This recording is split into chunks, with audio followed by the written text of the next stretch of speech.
This is Long Shots, VSiN's premier golf betting podcast. Here's Matt Brown, Wes Reynolds, and Kelley Bydlon.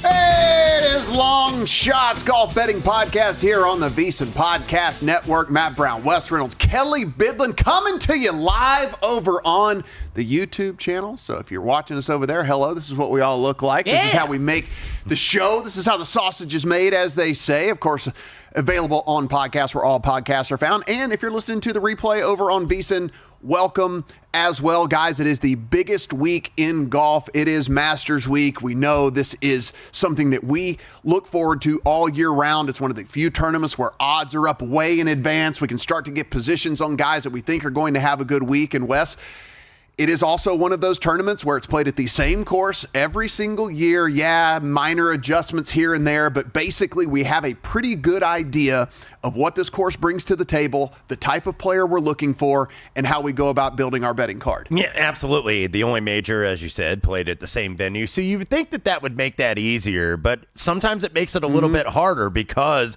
of the fact that this is a challenge. Still a par 72, a little under 7,600 yards, and just the weather can play havoc, and these greens are the super fastest that they are going to see all year. These bent grass greens, really fast and slick. So it's very unpredictable, even though it is predictive in terms of the players that play well here every year. Kelley, we look at the top of the odds board, and it's going to shock nobody that Scottie Scheffler is at the top of the odds board, right up there with Rory McIlroy.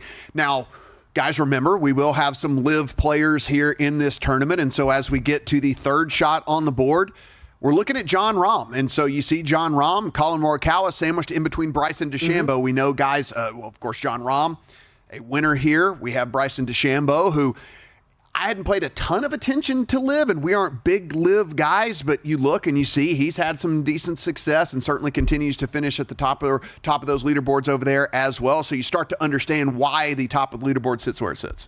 Yeah, I think it all makes sense, and this is something we're going to talk throughout the show today, and it's just really who at the top there can win, who do we think's going to win, because I think there's a lot of questions going into this year's Masters. I think Scottie Scheffler, Rory McIlroy deserve to be at the top in kind of a tier by themselves, but you could argue, are Scheffler's odds a little too short?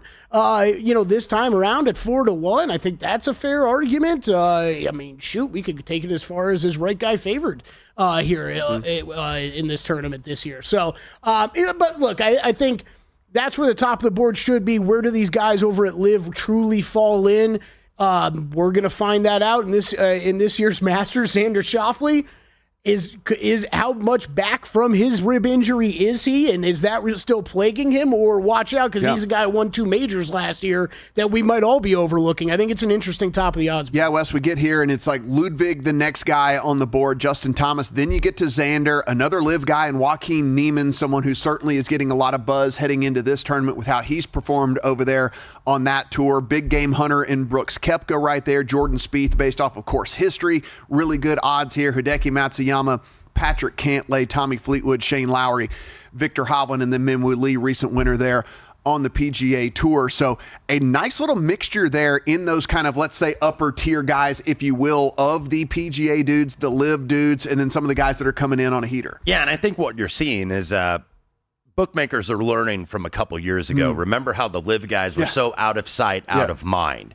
And then all of a sudden you keep seeing Phil Mickelson and Brooks Koepka and all these guys, Patrick Reed on the leaderboard. It's like, oh my God, we priced these guys way too high. So you're not getting any bargains in the market necessarily. With Bryson, of course, a recent major championship winner at Pinehurst for the U.S. Open, so he's not going to be too far up the board. But Brooks Koepka, 30-1, Jon Rahm still in the mid-teens. So you're not really getting any bargains. And you mentioned Joaquin Niemann. In terms of the win equity, might not be anybody better out there in the golf world than Joaquin Niemann with how he's done on LIV and also on the DP World Tour late last fall, but never gotten it done in a major. So kind of that, I think you might have missed the boat if you were looking to bet him already. Yeah, and I think that's something we'll talk about here throughout the course of the show because, man, you really like what you see in him, but except for the number. You like everything. You like everything. I liked it when it was 50-1, not when it was 28. Yeah, it's like you like everything except for the number there on Joaquin Niemann. Guys, as we said, this is played at Augusta National each and every year, and Wes has a write-up over at VSiN.com if you want to go in and get every single nook and cranny of the course over there. But Wes, let's give people an overview here of what these guys are going to be dealing with this week. Yeah, like I was saying, just under 7,600 yard par 72. This is a long walk. Like, this is not only mentally exhausting, but physically exhausting. Even for the patrons to walk this thing, it's a big boy course. That doesn't mean you have to be necessarily a bomber to succeed here. We've seen shorter guys win here, certainly on ball striking alone, Jordan Spieth, Zach Johnson, what have you. Average round score last year was 1.91 over par. That was the third toughest on tour. It's usually very firm and fast. You've got some undulations, not only on the greens, but throughout the course. Water only in play on 5 holes, wide fairways. So this is kind of a grip it and rip it, because you don't really get in much trouble, I think, off the tee here. You have the pine straw and the trees, but you don't have very thick rough. It's very non-penal. Slit greens, like I was saying, these might go to like 14 or 15 on the stem. So it's like putting on glass on the weekends. So that's why when we get to our stats, 3-putt avoidance and whatnot. And you got to, it's not only hitting the green, but putting it in the right spot. And putting it on the right contour of these greens, I think is the trick here. Not a lot of bunkers necessarily. Greens are average in size, about 6,500 square feet, but not a lot of changes too. I think a couple of the holes, and I go hole by hole in the article up at VSiN.com, lengthened by like 10 yards or something, but not a lot of changes. I know Hurricane Helene took down a couple trees on the course, but as you could see with the videos and everything that's been put out this week, course looks immaculate like it always does, and it looks beautiful on television. That's why we love this event. So you're going to see, I think, basically a typical Masters. The weather is going to be interesting, though, because it was washed out yesterday for the practice round. We're supposed to get a little bit of rain on Friday, but it looks like a brief shower, and then the wind looks pretty benign. Yeah, Kelley, a little bit of rain yesterday, but they have that vacuum system on the course, so they're going to suck that water right out of there with all of that. The only changes I think that we will see, a little bit of stuff that happened from the hurricane. I've heard some of the players say that played some practice rounds there.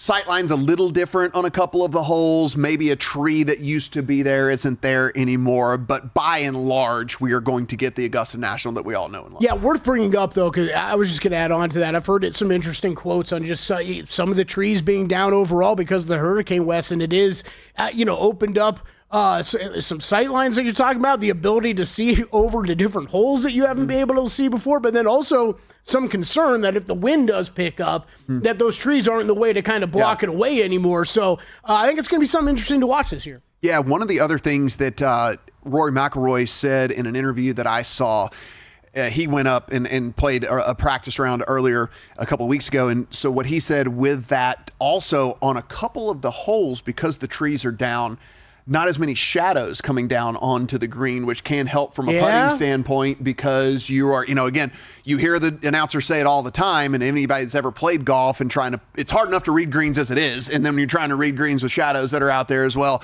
So he said one of the things that, not a bonus per se, but just that was different, was that as he was playing in kind of those afternoon hours, you weren't dealing with as many shadows out on the green. And Wes, who knows? I mean, that could matter down the stretch. Yeah, absolutely right. Because these greens are tough enough. Yeah. Like we were saying, it's not just the speed; it's the different contours of the greens, and there's different undulations. These are pure bent grass, so these are smooth greens. These are not bumpy at all. It's not like putting on that bumpy POA, or you got the rye or the overseed with Bermuda. These are pure bent grass. These are solid, smooth greens, but they are super fast.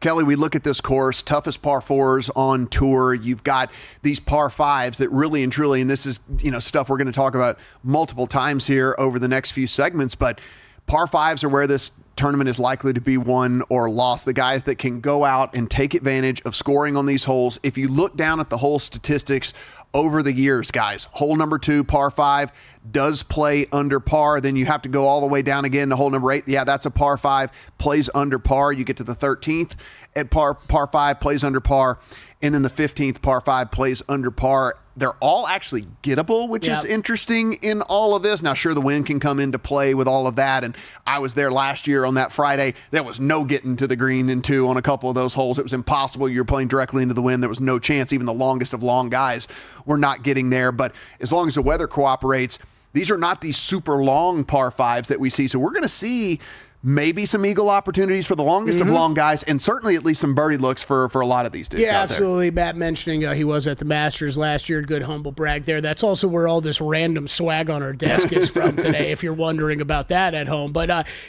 look, this is one of the tournaments that we talk about every year, but maybe the most that I emphasize par 5 scoring. This is where we're seeing around 75% of the scoring is done on this course on the par 5s. You have to be able to score there. You have to be able to make birdies and some eagles, like you brought up, Matt, to be able to go out and win this thing. I think the classic line that has been said more and more over the past few years, at least, Wes, is survive and advance with the par 4s, right? The par 5s is where you got to go score to win. Yeah, and I've got some numbers on that, too. Scotty Scheffler, 11 under was the winning score last year. 9 under on the par 5s. Yeah. Rahm the year before, 12 under, 10 under on the par 5s. What really stands out, 2021, Matsuyama was a 10 under winner.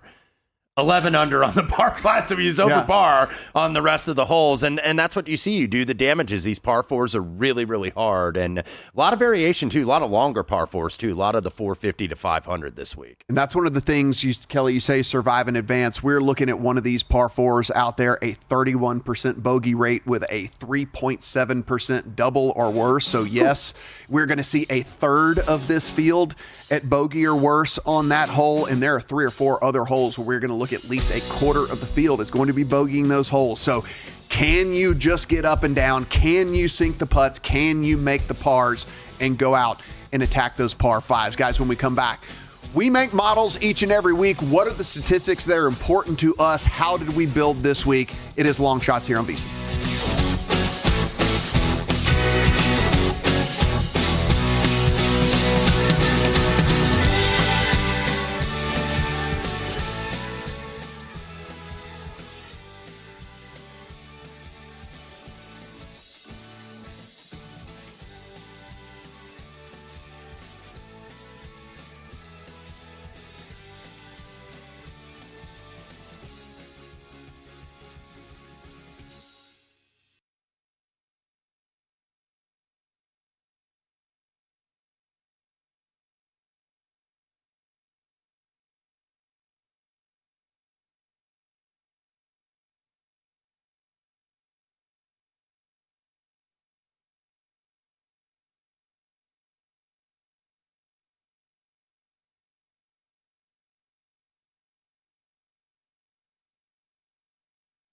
There we go. Hello, YouTube people.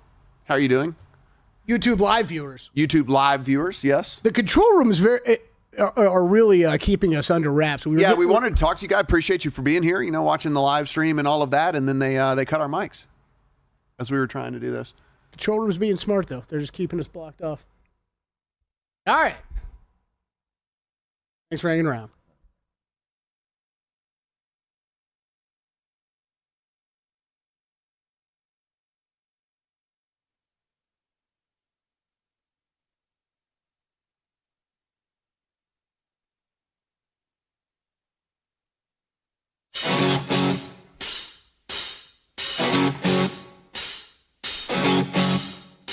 This is Long Shots, VSiN's premier golf betting podcast. Here's Matt Brown, Wes Reynolds, and Kelley Bydlon. It is Long Shots here on VSiN. Matt Brown, Kelley Bydlon, Wes Reynolds, and Kelley, I'll go ahead and get this out of the way. You said I was there last year. I'm going to make a very controversial statement here because I think a lot of people that advertise and say that this is so good are people that maybe didn't actually go experience it. And I will say this. The food situation at the Masters is incredibly overrated, and I'm going to say it. Just because something is cheap does not mean it is good. And so everyone posts the prices of all of the stuff, but that doesn't mean anything. It's like, okay, great, you have this very limited amount of options that you get, and it's like, oh, by the way, one thing that's not talked about enough: only beer and wine. No, Oh my God, I forgot you told me that no last liquor year. whatsoever. This is not talked about enough either out there as well. And like, just because something is cheap, and Wes, I know like everybody likes to post the menu. As soon as they get out there, like, oh, look at this. It's still just like a couple pieces of bread and some like lukewarm stuff in the middle, you know? And salad? The pimento cheese didn't float your boat. Yeah, no, none of these things are like, it's just not, again, everything else is great. The course itself is, I got there, I walked the course. The first thing I did was just to go see it all and whatever. Yes, it is unbelievable. Like it's like carpet, all that stuff. But the food thing, everyone talks about the food thing. Most overrated thing about the Masters. Yeah, but the swag and apparel's cheap. Yeah, I mean, yeah, good value on all of the stuff that you get. Yeah, where were we? Where was there. it? Shadow Creek we were at? Yeah. What's with just this whole beer and wine situation? Yeah, Come I know. on, man. Sometimes you need a cocktail out there, too, okay? Wes, I'm Or five. guessing because golfers don't like when people make noise in their backswing, that maybe they don't want people doing shooters of like, Fireball or something out there. Probably not. Stick to your iced tea and your bottled water, which is reasonably priced. Yes. Looking at the The menu, I was prices are like, great, it was yeah. like $2. You go to like any arena and it's like $10 for a bottle of water. So. Guys, we talk about this just a little under 7,600 yards there at Augusta National. And so when we start to put statistics into our models, and a disclaimer that we say on each and every episode of Long Shots, we are not programmers. We didn't make these models. We took everybody else's we took some other people's hard work, but we put in the stats that we find important to us. We weight them how heavily we find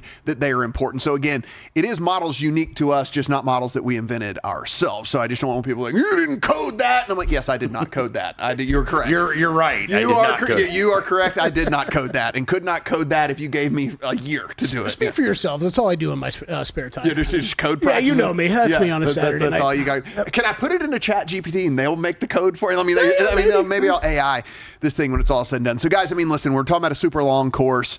The first thing we point to here probably is distance. And Wes, if you're building a model, I don't think you can get away from emphasizing distance this week, even though we have seen that accuracy has played a little bit better here in recent years. But again, we keep talking about how important it is for these par fives. And if you are able to have a shorter shot into the par five, the greater chance it is for you to either have one of these elusive eagle looks that we're talking about, or at least a better birdie look. And so I know we're always approach heavy, approach, but driving distance at least, or maybe total driving for me this week has to really kind of be up there. Yeah, absolutely. Like you and I mentioned earlier, you don't have to necessarily bomb it off the tee to win here. You can. That's the thing about it. You can make up for it with great approach play. Like, so I don't think that this course, even as lengthy as it is, like legislates that many players out of a potential win here. But distance, it's going to be important just because you see the rough. They're only less than an inch and a half of rye. There's all that pine straw. Remember Bubba Watson many years ago when he hit it all over the place and hit it in that pine straw seemingly every hole and was able to recover with good approach shots. So you can get clean lies over there, because I was looking at the distance for some of these guys and where they ranked in the field. Like Scotty was 13th last year, Rahm was 24th, Scotty 16th the year before, and then you look down the board, Matsuyama's 47th, which is basically because about half the field makes the cut here, top 50. So that was way low. Tiger was 44th the year he won, but then you've had Bubba ranked first. You had Patrick Reed was 6th. Phil was first when he won. So distance, I think you definitely have to incorporate that this week. And one of the things you talk about, the way the course is built, it's for lack of a better term, kind of like bailout areas off the tee, Kelley. Like, so you can miss, but you kind of have to miss in the right spot. There is trouble off the tee here, but it's just, most of these guys are not going to take on the trouble unless you want to get super aggressive and you need to make up some ground. And really and truly, I don't think we see that until the weekend for most of these dudes, because again, these par fours, the way that they're set up, if you play them kind of straightforward, you're just kind of playing for par. Now, you can take a more aggressive line, but that brings into play some of the trouble off of the tee. And again, I don't expect we see a ton of that until the weekend, and if guys have to make up some ground. Yeah, it's an interesting. There are plenty of holes that offer a little bit of a risk reward situation like that. That it makes it interesting from a handicapping standpoint, because I do think that we'll get to it, but a lot of us factoring in heavy ball striking stats. What are you looking off the tee? I actually did mainly strokes gained off the tee, just overall. If you can gain off the tee, put yourself in a good position. That's what I care about most. But look, approach second shot. It's a second shot course. You got to put yourself, like you said earlier, Wes, on the right portion of the green. You need to try to make the green. We're going to see a lot of guys miss the green. That's where around the green play becomes so important here as well. So while so much of the ball striking stats I find really important this week, we often see this tournament won on the greens or around the greens. So absolutely something to not lose sight of this week. And you get these like really tight lies around the green. It's really short grass. It's not that thick stuff that you chip out of, and you're only going to hit the greens about 60% of the time, so you're going to be tested on the short game. Scrambling, I think, is like several percent more difficult here than the tour average, so certainly there's always carryover with scrambling around the green, so I put a little bit of both in this. Yeah, probably the heaviest I have weighted strokes gained around the green in a model in a while, because, again, trending stats over the last few Masters have shown these dudes that, and again, it more goes back to less about scoring guys sometimes and more playing defense, which is these greens might be tough to hold. Again, if they're going to be as hard and as fast as we think that they're going to be, some of the very best approach shots still might roll off of the green, right? And so with that, I need my guy to get up and down and not lose a stroke on that hole. I don't care if you score. I don't want you to score on that hole. I want you to avoid damage, right? So I've seen around the green become a little bit more important in all of this. And so with that, it's almost my damage control stat here with that, and I weighted that a little bit more than I normally do as well. And, of course, we talk about the par 5 scoring, and Wes, when I look at that, something that if you are going to win this tournament, you just rolled off the stats last segment, I have a lot of par 5 scoring into mine, and, maybe to a fault even, because I kind of see at least a little bit of holes maybe in the model that I put together. But that being said, I still want the dudes who can go score on them. And so if I'm erring on that a little too heavily, I'll wear it. I'll just be okay with that. Yeah, absolutely. Yeah. Because, and doing modeling just like in general this week, you're maybe not as specific. I think you're a little bit like holistic and all-encompassing this week. So like I use strokes gained tee to green this week, which I very rarely use just because I wanted to get an overall sense, because when I looked at the guys in terms of the putting, because I'm thinking, okay, I was thinking guys were going to be like first for strokes gained putting when they won here. They averaged, like, I think the last 4 years, like 19th in strokes gained putting. So that's about maybe upper third of the field that makes the weekend. So it's like putting is going to be equalized here, I think, too, because the greens are fast for everybody. So I think that actually brings more people into play than drives more people out with the putting here. Yeah, we talk about that often on this podcast, right? If you're talking really slow greens or really fast greens, it kind of levels the playing field when it comes to putting ability, and plus all the undulations they got to deal with as well, right? Yeah. So I'm with you there, Wes. Yeah, the only thing for me is we talk about the player pool guys as we're getting these numbers into the model spitting stuff out to us. We said this last year. I continue to say this. You can go ahead and before you even look at your model, you can take the old guys out of consideration. You can take the amateurs out of consideration. And anybody that is entering, and I shouldn't say anybody, but most players that are entering playing in a really bad form, right? Like this long, hard, difficult course, you're not likely to go just find your game, over there. And most of the debutants, too. Yeah. Of course, Fuzzy Zeller last time to win in 79, even though a couple guys came close, Zalatoris a couple of years ago. But, yeah, most of these guys the first time, you're not used to it, and you're excited to be there. And you're not ready to win this thing. So it would seem to be easy because you can narrow off about 2/3 of the field, but it's just picking the right guy. Yeah, just something to think about, Kelley, though, when you're putting your card together, right? So, 94 golfers, but if we're taking like 30 of those out as it is anyway, right? Yeah. Your top 20 bet, you're really only betting the guy to have to beat like, a third of the field. Right, which you need to understand. I know it's tough if you're just getting into golf betting and you are looking at those top 20, top 10 markets. understand why the price is what the price is, right? It's baking in a lot of what Matt's talking about, just plus overall field size. What are we at, 95 now, guys, for this one? So the odds adjust with the less people you have playing in the It's a bigger field than usual, too. You're Usually right. this is around 82, 83 guys, but 95 this. Best time of the year to bet golf, guys, and VSiN's going to help you out. VSiN Summer Special right now. Everything we do over at VSiN.com now through August the 1st for just $59. So not only you get this major, but all the majors and everything we do over at VSiN.com. VSiN.com/subscribe.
This is Long Shots, VSiN's premier golf betting podcast. Here's Matt Brown, Wes Reynolds, and Kelley Bydlon. Long Shots here on VSiN. Thank you guys for being with us, whether it is on the podcast side of things, the YouTube side of things, the replays over on VSiN, whatever it is. Thank you for being here with us as we get ready for what is my favorite week of the year. I know everybody likes some of the other times, but for me, I remember vividly just my childhood. My dad was a huge golf fan. It was like Masters Week was, you knew what was on the television, you knew what was going on. So cannot wait to see what happens here in this version. You've been with us through the preview of the course, what statistics that we find important as we put the stuff into the model, and you go, cool, dudes. What did you bet? And what can I put into my account? Who do you like? Who do you got? So here we go. This is what we're going to do this segment and let you know how our betting cards started to break down. So, Kelley, what I'm going to do is I'm going to sandwich Wes between you and I, because I do have a little bit of an idea of where you went, so I don't want to sit there and do it. So we'll start with you, then we'll go to Wes, and we'll come back around to me so that it doesn't seem like we talked a whole bunch before all of this. Okay, all right, I like it. I'm going to dive right in. The winner of the 2025 Masters, one Rory McIlroy. Yes. He will complete the career Grand Slam. If you have listened to this podcast, this is a guy that I do not often bet, and I am in on Rory McIlroy at plus 735.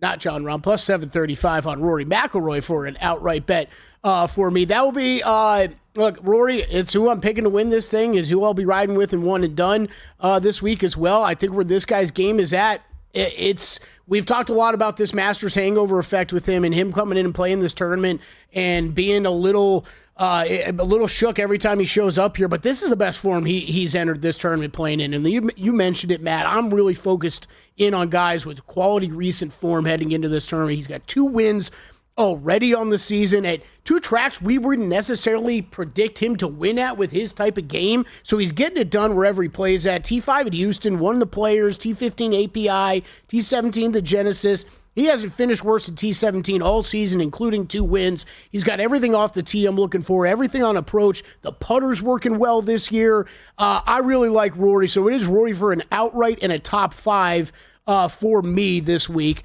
And then the only other outright bet that I added this week is one Shane Lowry, 45-1 on Shane Lowry. Also covered him with a top 10 bet. Shane Lowry, man, he rated out very high for me. 5th in my last 16-round model. He's 12th in total driving in this field. 2nd on weighted approach.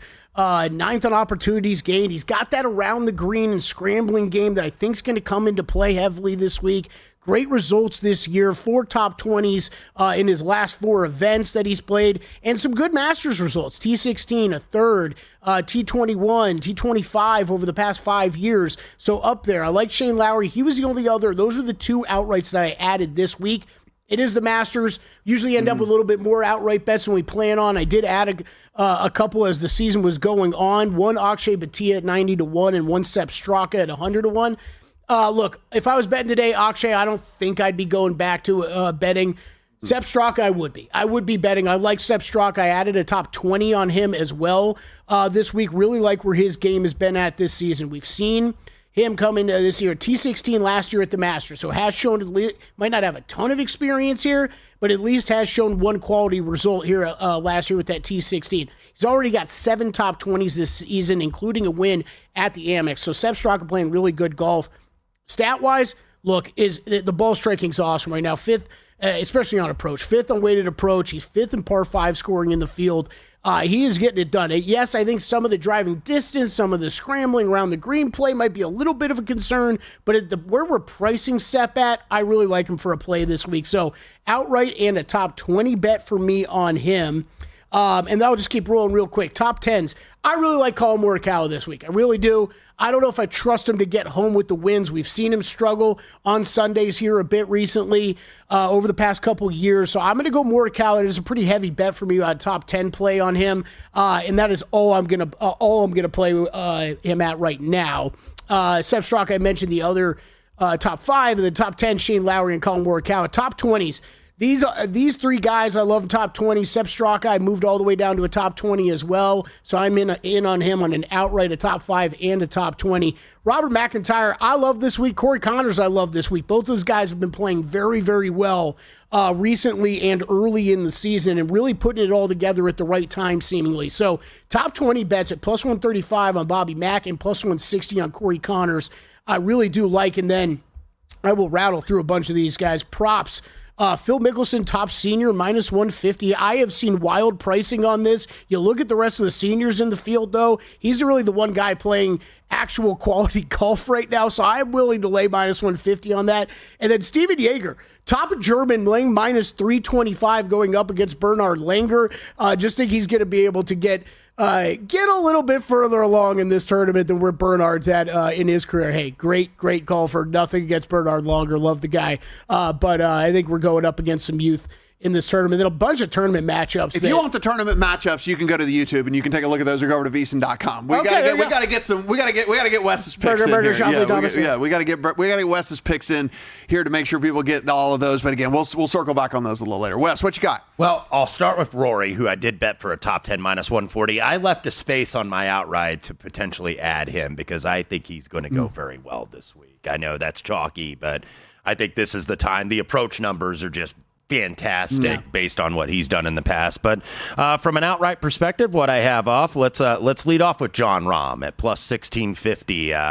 He won twice, left for live, of course, last year, won twice, never finished outside the top 10, but there's been something missing, it seems like. Like he wasn't the Big John, he wasn't the Rombo that we knew on the PGA Tour, and maybe it was a lot of the controversy and the fallout from leaving, and then he had to withdraw from the U.S. Open last year with the foot infection, but now I think he's like, okay, I made my decision, I'm living with it, no pun intended, and we're going to play. And despite the fact that he's like 3rd or 4th on the odds board, doesn't it seem like he's not getting a lot of talk this week? And Now that it's died down and the unfulfillment he may have had competition-wise, getting back into a major, I think this gets him going this week. I expect him to play very well. Colin Morikawa, 18-1. Almost unfathomable that he has not won on American soil in 4 years. It's wild. Yeah. 2 major championships. This guy won 2 majors in less than a calendar year. Gave it away at Bay Hill. Credit Russell Henley for taking it from him, but gave it away at Bay Hill last month, blowing that back 9 lead. He doesn't really drive it long, but the iron play is back to world class. Like the approach numbers are where it needs to be, elite. 5th in 2022, 10th in 2023, 3rd here last year. Think he goes well again. Justin Thomas, another guy that's got a winless drought. Hadn't won since we landed on him for the PGA back in 2022 at Southern Hills, but 7 top 10s last 11 events, dating back to the Tour Championship, 3 runner-ups already this year. Elite iron play is back. He's 8th on approach on the PGA Tour, so Justin Thomas. And then this is a gut play.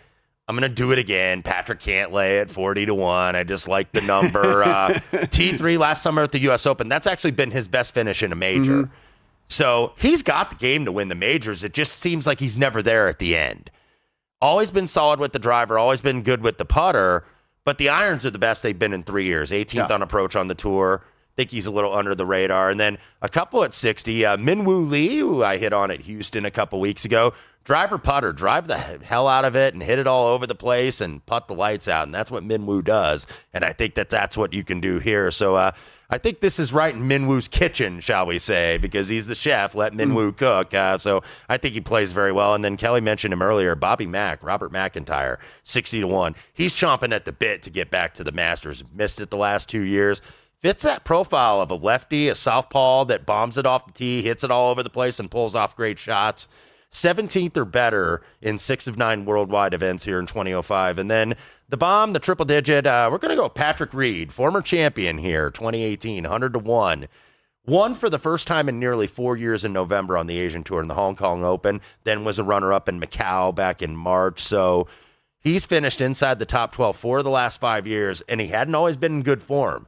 But there's something about this place, and nobody seems to make more putts, it seems, than Patrick Reed at the Masters. So I think another strong finish here gets him into the rest of the majors for the year. Yeah, Patrick Reed, another one of those guys that, again, there are that handful of dudes that it kind of doesn't matter what their form is. They just very much like a Cameron Smith, who I also considered. They just show up and for whatever reason have a good showing around here. Now, we could point with Cam Smith and point to Patrick Reed as two very obvious things, which is they're wizards around the green. So you can go in and, like we said, if you can just make pars where other people are making bogeys, we talk about these bogey and double bogey rates that we're sitting here with. It's like, okay, that is where things start to go south, and they can save that from happening. And so, Wes, I don't hate it. Certainly at the triple digit number, right? I mean, that's the thing. If he's there on Sunday, you can monetize that ticket. If it comes down to it. Yeah, definitely consider him for like a top 20 play myself, but.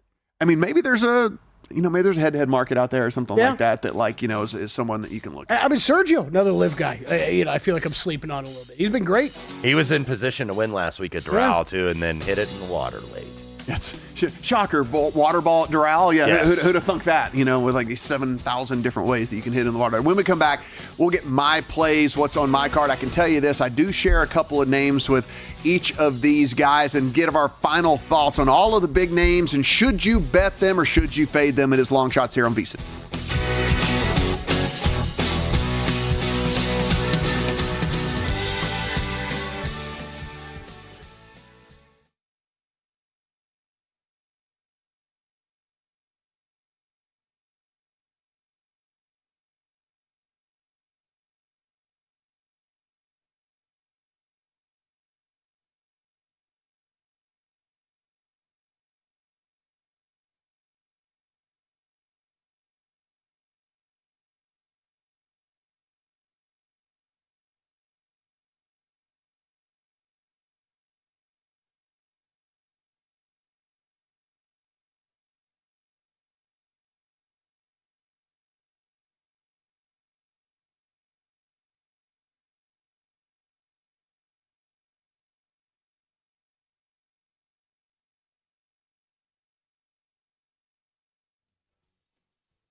This is Long Shots, VSiN's premier golf betting podcast. Here's Matt Brown, Wes Reynolds, and Kelley Bydlon. Long Shots here on VSiN. Matt Brown, Kelley Bydlon, Wes Reynolds. We just got the plays from the guys to my left. Of course, you can go to VSiN.com. As always, you can see all of that over on the picks page. We are allowing a $59 to get that done, Kelley. That is just 236 quarters. It's nothing. For going everything we do from now until August the 1st, VSiN.com/subscribe. I'm pretty sure I have that many quarters in my car. Do you? Yeah, Do you just collect the change? Yeah, that's center console. They have those little coin bases at the grocery store, you know. You can get some As extra children, money. did y'all once ever a get the big like water jug and then you just started like filling with coins? No, and I whatever always and all thought that? it was cool, but I never did it. No, never did that. did it. Yeah, I was always admired the people who would nearly fill that thing. I'm like, how did you not go cash? Like I was as a kid. That's what, yeah, like Wes is talking about. I would Like as a kid, I never would let it get that far. no, So I'd have been like, man, there must be like $50 in there. Like I'm taking that $50. like saving candy as a kid. Yeah. That never happened. No, you just ate it. All right, guys. So we got the plays there from these two. Real quick for me, I will say I do share Shane Lowry with Kelley, and then I walked down right before we started this very podcast here at Circa, and I put the money on Rory McIlroy. I think if somebody told me you could only make one bet in this tournament, that's it. That's all you can make. It would be on Rory McIlroy. I would probably just fire the single bullet on him and move on. If this is the best we've seen him play in a decade, we have a field in which Scotty's not at the super height of his powers, though trending in the right direction. Yep. And then there's a wart on basically all the other guys in the kind of like shorter number range, right? Like while we might like something about any of these guys that you see on your screen right now, I could point to something I don't like about every single one of those dudes, and you can't really do that with Rory right now. This time last year, if you guys remember, we're heading in going, dude, I don't know what it is. Rory can't hit a wedge. Like he could not dial in how far to hit a wedge, and that was leaving him with these long putts, and he just wasn't making enough birdies. Well, he figured that out, and everything he's doing right now is getting it done. And so I did make the play on Rory, but I just didn't like the middle tier. And so I was all the way down to 45-1 to Shane Lowry before I made another play for me. And so I think, like you said, it's a lot of guys that I think you could poke holes in and you got questions about right now. Yeah. So I'm with you. I just didn't get there. And so the other guy that I share with Wes here, and I played Bob MacIntyre. And if you look here, 8th in this field over the last 24 rounds in ball striking, a guy that is long enough off the tee. Wes, you mentioned it never hurts to be a lefty here because the lefty misses at Augusta are a little bit better than the righty misses at Augusta. The way that these holes kind of shape a little bit better for lefties as well.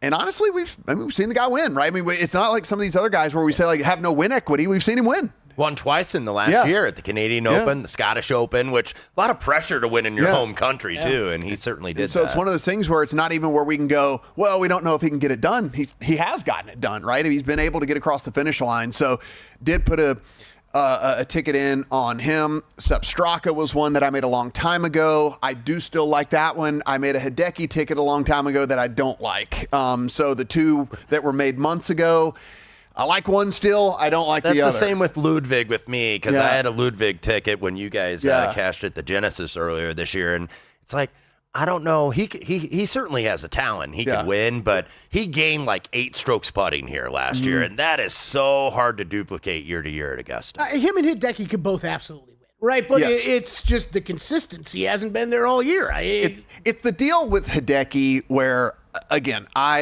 if he wins, I'll be happy I have a ticket or whatever, but like it's a thing where he plays 3 good tournaments, Wes, and then he plays 4 terrible tournaments, and he plays 2 good ones, and he plays another 3 terrible ones. So you just don't know what version of him you're going to get. If we're talking about him on the weekend going, wow, he's sitting right there 2 strokes ahead in the lead or whatever, we're not going to be shocked, but it's not likely. And he's a little bit Jason Day-ish in the fact that injuries pop up. Yeah. And illnesses pop up. So you're like, oh, he withdrew from the Pro-Am. Well, that's not good, when you bet him before a tournament, but that always seems to happen with him. But he's always open with the media about it. Yes. He's very candid. Yeah, we always know when that's good. Last outright for me, And this guy doesn't fit the profile of the golfer I think that a lot of people would want to play here at Augusta. But I played Corey Connors, and if he modeled so incredibly well for me. And I went in and I started to really dig in. And it's a deal where,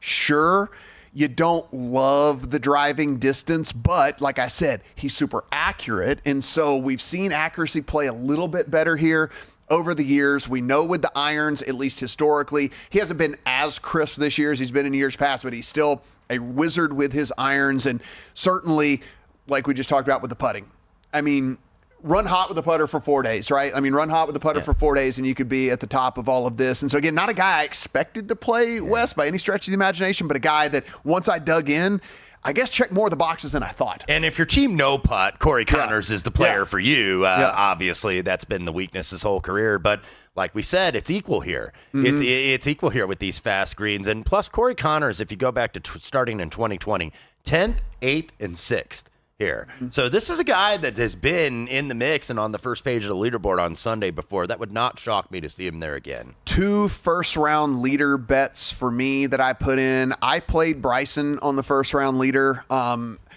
It's a thing for me where I can see Bryson going and tearing this course up for a round. I just don't know if he'll be able to do it for 4 rounds. He did it last year. Yeah, and so especially when we're talking about Kelley, the par fives and whatever and all that, like who's longer, who's more likely to be looking at eagle putts than Bryson, right? And so, I did put in a first round leader on him, and it's a deal where I think that could happen, and it's basically the same kind of deal for Ludwig. So I have Ludwig and him as both his first round leader bets. I don't think they put it together for 4 rounds. I don't think that they have what it takes to get it done against, again, a Rory at the height of his powers, an ascending Scotty Scheffler, all of that, but first round leader, could I look up at the end of the day and those guys are at the top of the leaderboard? I think so. Yeah, I like that. I haven't made mine yet. I got 2 that I have circled. Robert MacIntyre, I mean, sounds like we're all on him in some fashion. I will definitely be playing him in a first round leader market. I think Lucas Glover is a guy, we've talked about Glover on our podcast for the past couple of years, been a little surprised at some of the success he's had. But with that iron play, for 1 round, like you're talking, Matt, he could hit himself into a first-round lead. Wouldn't surprise me. Those are 2 names I got circled right now. I haven't made bets so yet. Wes, let's talk a couple of names here before we get out of here that we are not on, and just at least we can talk through the merits of whatever. Obviously, Scotty Scheffler's at the top. None of us have anything on Scotty Scheffler. I mean, for me, it's not my style to play a 4-1 guy. Yeah. It almost broke my heart to play a 7-1 guy on Rory, but I think all things considered right now, given that I get a better price on Rory, I think they're probably equal golfers right now, and that's really the only differentiator. If Scotty wins, I'll be like, well, of course he won. And it's hard to defend here. Yeah. As John Rahm found out last year, finishing T45. And look, well, Scotty, if anybody can do it, he can, because he defended the Players' Championship, which nobody had ever done before. But yeah, I was willing to take a little bit of a pass on him. I think he's going to win a couple times this year. I just don't think he's quite at that peak right now. If you're looking matchup markets, by the way, I think you can get Rory as high as like $1.40 on the plus side against Scotty.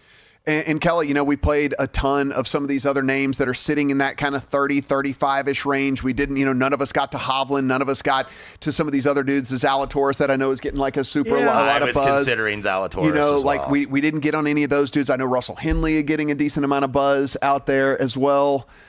I got one to bring up. Yeah.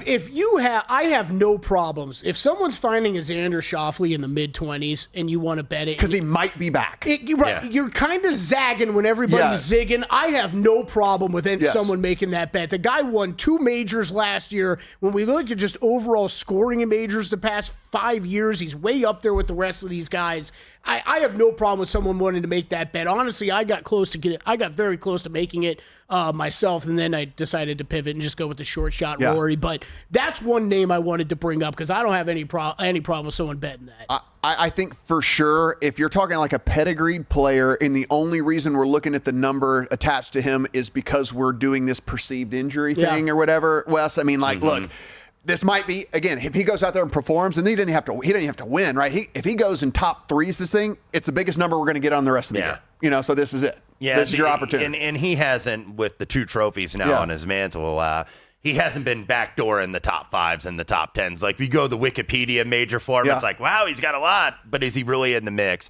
Well, now he's firmly in the mix every single time. Absolutely. Guys, there'll probably be some live opportunities. Of course, check Wes's Twitter, check Kelley's Twitter, check mine. We'll see if there's anything that pops up along the way that we want to get into our accounts. But if you weren't able to write all these down, if you're driving along in your car on one of the replays or whatever it is, of course, VSiN.com, go over there, hit that picks page up. We'll make sure to have everything over there. You'll get Wes's write-up on the course as well, player profiles, everything we do, top to bottom with all of this. If you're not a VSiN Pro subscriber, $59 now until August the 1st over at VSiN.com/subscribe. Boys, it is here. The time is now. Cannot wait for it. Good luck on all your Masters bets.